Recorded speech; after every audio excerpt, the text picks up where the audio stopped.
BRS party గుర్తుతో గెలిచి ఎన్నికల సమయంలో కాంగ్రెస్ లో చేరిన కౌన్సిలర్లు ప్రస్తుత కౌన్సిలర్లపై అసత్య ప్రచారాలు చేస్తున్నారని మండిపడ్డారు. ఖమ్మం జిల్లా Sathupalli municipal chairman Kusampudi Mahesh BRS party కార్యాలయంలో జరిగిన మీడియా సమావేశంలో ఆయన పలు విషయాలను వెల్లడించారు. 2020లో సత్తుపల్లి మున్సిపాలిటీలో 23 మంది బీఆర్ఎస్ గుర్తుతో కౌన్సిలర్లుగా గెలిచారు అని, ఇటీవల కొందరు కౌన్సిలర్లు కాంగ్రెస్ పార్టీలో చేరి మున్సిపాలిటీపై అసత్య ప్రచారాలు చేస్తున్నారని ఆగ్రహం వ్యక్తం చేశారు. మున్సిపాలిటీ నిధులతో ఏర్పాటు చేసిన సిట్టింగ్ బెంచ్లపై అనవసరపు రాద్ధాంతం చేస్తున్నారని, కేవలం బీఆర్ఎస్ కౌన్సిలర్లు ఉన్న వార్డులలో మాత్రమే పార్టీ రంగుతో ఉన్న బల్లాలను ఏర్పాటు చేసినట్లు వివరించారు. 60 కోట్ల రూపాయల నిధులకు సంబంధించి ప్రస్తుతం పట్టణంలో అభివృద్ధి పనులు జరుగుతున్నాయని, గతంలో ప్రారంభించిన అనేక పనులను కాంగ్రెస్ పార్టీ అధికారంలోకి వచ్చాక నిలిపివేసిందని గుర్తు చేశారు. నియోజకవర్గ ప్రజలు అవసరార్థం ప్రతిష్టాత్మకంగా నిర్మించిన 100 పడకల హాస్పిటల్ ఇప్పటి వరకు ప్రారంభించకపోవడం శోచనీయమన్నారు. పార్టీ మారిన కౌన్సిలర్లు ఆసుపత్రిని ప్రారంభించేలా ప్రభుత్వంపై ఒత్తిడి తీసుకురావాలని సూచనలు చేశారు. బీఆర్ఎస్ కౌన్సిలర్లపై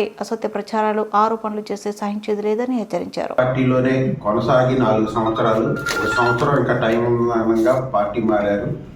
అవన్నీ ఒక ఎత్తు అయితే, నిన్న వాస్తవంగా మున్సిపాలిటీ తరఫున మనం 271 బల్లలు వేయటానికి తీర్మానం చేసాం. సంవత్సరం క్రితం, 2 సంవత్సరాల క్రితం ఆల్రెడీ మనం స్టార్ట్ చేసి వేసిన తర్వాత 15వ వార్డు దాకా వేసిన తర్వాత 15వ వార్డు దాకా వేసాం, 23వ వార్డులో వేసాం. అక్కడ దాకా వేసిన తర్వాత ఎలక్షన్ కోడ్ వచ్చింది, ఆపేయమంటే ఆపేసాం. అప్పుడు కమిషనర్ గారు అధికారులు చెప్తే, దాని తర్వాత బిల్లులు రాక చాలా రోజులు పెండింగ్ పడింది, ఆగాం. తర్వాత మీటింగ్లో వార్డు కౌన్సిలర్లు అడిగితే సరే వేయించాం.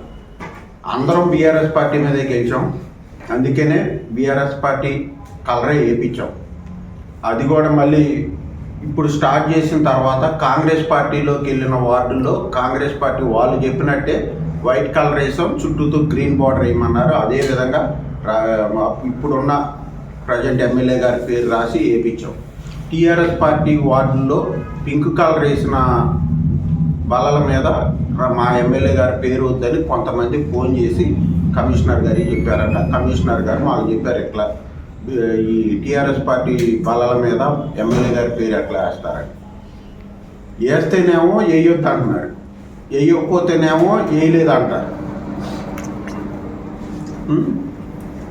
సరే, అదేవిధంగా జరిగింది. సరే, ఏదో నడిచింది, వాళ్ళు ఏదో రంగులు మార్చారు, సరే అయిపోయింది.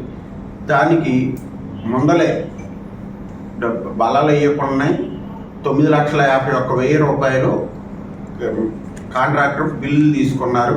చైర్మన్ గారు బిల్లులు చేయించుకుండా అన్నారు. అదే సరే, ఏదో ఇండైరెక్ట్గా చెప్పినా ఏది చెప్పినా మున్సిపాలిటీ అకౌంట్లో ఎవడు కమిషనర్ని అడిగితే నాకు తెలియదు అన్నట, ఏఈని అడిగితే నాకు తెలియదు. నేను ఏఈ గారిని, కమిషనర్ గారిని మమ్మల్ని ఎవరో అడగలేదండి అని వాళ్ళు అంటున్నారు. వీళ్ళందరూ అబద్ధం చెప్తారు అనుకుంటే మీరు అధికార వెబ్సైట్లోకి వెళ్ళండి, దాంట్లో కొట్టుకొని చూసుకోండి. ₹1 బల్లల పేరు మీద ఎవరి అకౌంట్లో కన్నా వెళ్తే దానికి నేను పూచి బాధ్యత వహిస్తా. సరే, దేనికైనా నేనే. ఇది ఏదో కళాతోరణానికి పెట్టకముందే డబ్బులు రాజేశారంటున్నారు. కళాతోరణం పెట్టింది ఓపెనింగ్కి కలెక్టర్ గారు వచ్చారు. అది ఇప్పుడు దశాబ్ది ఉత్సవాల్లో 16/6/2023న మనం ఓపెనింగ్ చేసింది. ఒకరోజు అటు ఇటుగా, అంటే 16-15 అని మా ఫోటోలలో 16 కానీ 15 కానీ 16/6/2023లో దాన్ని ఓపెన్ చేసింది. దాన్ని బిల్లు చేసింది 13/2/2024. అసలు మరి వాళ్ళు ఏ విధంగా మాట్లాడుతున్నారో నాకు అర్థం కాల. అదేవిధంగా జెండాకి 23 లక్షలు పెట్టి ఏదో చేశారు, అవినీతి చేశారన్నారు. అభివృద్ధి చేస్తే అవినీతి అనుకుంటే మరి ఇన్ని అభివృద్ధి కార్యక్రమాలు జరుగుతున్నాయి, అన్ని అభివృద్ధి కార్యక్రమాలు అభివృద్ధి చాటున అవినీతి అన్ని చెప్పుకొస్తున్నారు. 23 లక్షల రూపాయలు టెండర్ పిలిస్తే దానికి చేసింది ఆ కాంట్రాక్టర్ మనం పే చేసింది 20,76,000. ఆ జెండాకి కానీ, ఆ పార్కుకి కానీ, ఆ రోడ్డుకి కానీ, దాని పక్కన అటు పక్కన ఇటు పక్కన వేసిన మొక్కలకు కానీ, దాని చుట్టూ ఫెన్సింగ్ కానీ అన్నిటికీ కలిపి చేసింది 20,76,000. పని ఎంత చేస్తే అంతకే బిల్లు చేస్తారు, అంతేగాని పని చేయనాటికి బిల్లులు చేసిన పాపాన్ని మనం ఎప్పుడు పోలా. అదే అంబేద్కర్ స్టాచ్యూకి ఏదో భారీ అవినీతి చేశారని చెప్తున్నారు. మనం అక్కడ బిల్లు చెల్లించింది 30,50,000. అక్కడ చుట్టూ బీటీ రోడ్డు పోసిన దానికి కానీ మీరు ఇదివరకు తెలుసు, మీరు అందరం చిన్నప్పటి నుంచి సత్తుపల్లిలో పెరిగిన వాళ్ళం. అక్కడ ఏ విధంగా ఉండేదో అందరికీ తెలుసు.